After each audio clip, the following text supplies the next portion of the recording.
Hey everyone, we're Red Donkey Projections. My name is Eric and we have Lucas as always. Hey everyone. And happy Jewish New Year to anyone who is celebrating tonight. Today is September 18th, 2020. Today we will be talking about a surge in the polls for Biden. And as Lucas will scroll down, you can see that A plus pollster, ABC News, The Washington Post released two polls and they both have Biden up by 15 and 16. We will be talking about these polls. We will be talking about how Minnesota has been trailing these past few months, and we'll talk about how it's going to impact the election. We're going to dig into some counties. Yeah, Eric said 15 and 16. It's actually 16 and 17 points, which Oh, is a whoops, lot. my bad. Yep. Anyways, with that being said, let's get right into it. So, wow. This is huge. Look at that. It's again, like as Eric said before, initially it was a staircase, and last time it was a staircase down. Now it looks like it's a staircase up for Biden now. Look at that surge from let's see, 4.6 points in his lows, and then all of a sudden now he sees a huge staircase up now in the state of Minnesota. Of course, he was up higher in like July. We kind of covered this. Like this was a huge step up to 10 points. He was at 50%, 54% support, which is huge. But he's still at a very good lead right now, 8.8% lead.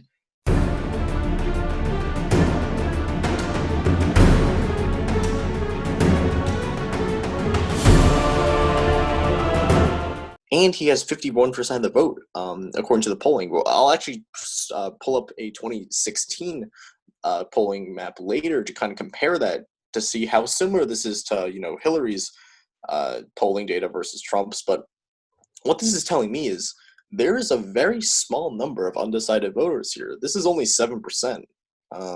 No, sorry, I can't do math. It's only 9%. That's very little that Trump can improve on. And Biden's already up over 50%. So there's not much he can do if that is it for the undecided numbers. But Eric, why don't you discuss this new polling data?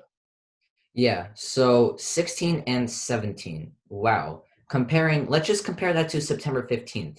And yes, Morning Consult isn't the best pollster, but still, they were polling Biden, except the outlier of 17, they were polling Biden at 4 and 3.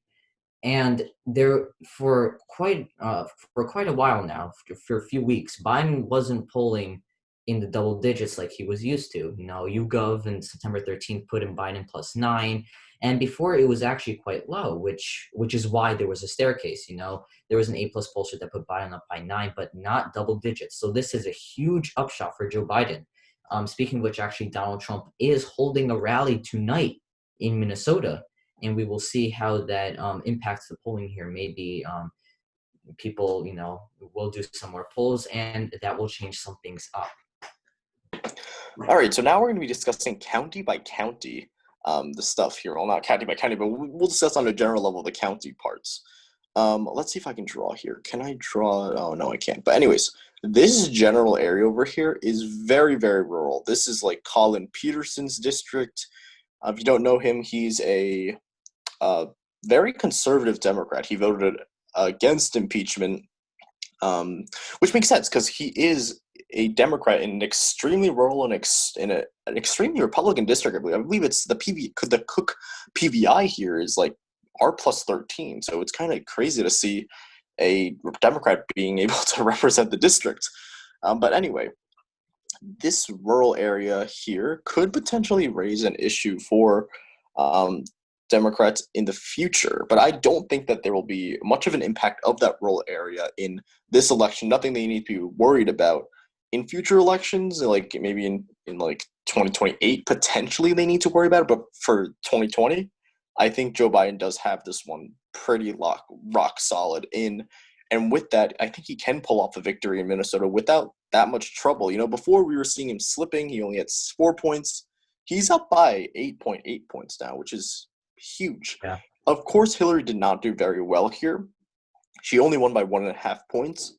But you got to remember, the polling last time, there was a lot of undecided voters. This time, there's a lot less undecided voters because people aren't debating between Hillary and sorry, they're not debating between Trump and Biden. Many of the people who don't like Biden don't like Trump are probably going to vote for Biden because there are a lot of anti-Trump votes for Biden. Is there anything else you want to add, Eric? Yeah, and we also have to consider like big cities like Minneapolis are definitely going to help bring in the Democratic vote. And yes, I'm agreeing with you that the Democrats do not have to worry this year about any potential flips of counties. Maybe in the future, but not now. And also, don't forget that this was the epicenter. Minneapolis actually was the epicenter of, the outrage and the rioting of the Black Lives Matter movement. And, that expression started out here in Minnesota. So turnout is probably going to increase in terms of, justice Right. reform. And, Minnesota, that's going to help the Democrats for Minnesota. I was looking at some statistics. There was apparently a pretty large surge in voter registration going up over the summer due to the Black Lives Matter movement, which I think that this will benefit Biden um, in the end. Anyway, let's head now to the so what part. Does Minnesota really matter? In this case, it pretty much does. Obviously, Biden will need to win this one. This is one of the states that he must win from the Hillary state in 20. Let me do no margins from 2016. Um, I think either Minnesota or Nevada is probably one of the two most vulnerable states from the states that Hillary won that Biden might not be able to win. Eric, what do you think about that? Do you think Nevada or Minnesota is more vulnerable?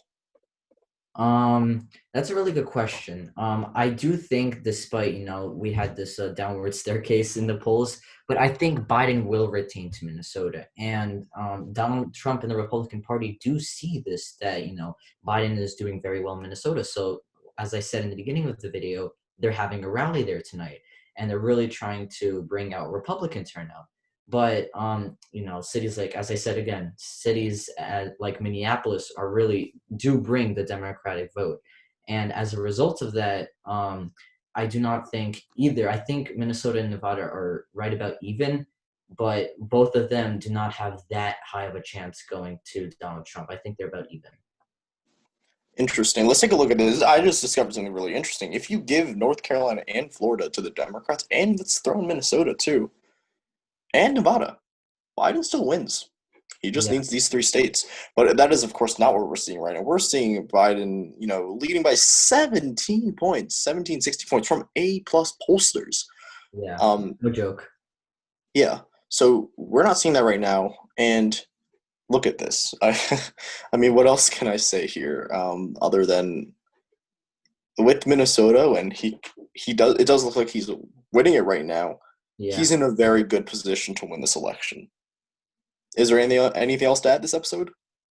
Nope. That we can end with like that. Biden has a very good chance of winning Minnesota, and as you can see, Biden does win by 290, and that puts him in a very good place.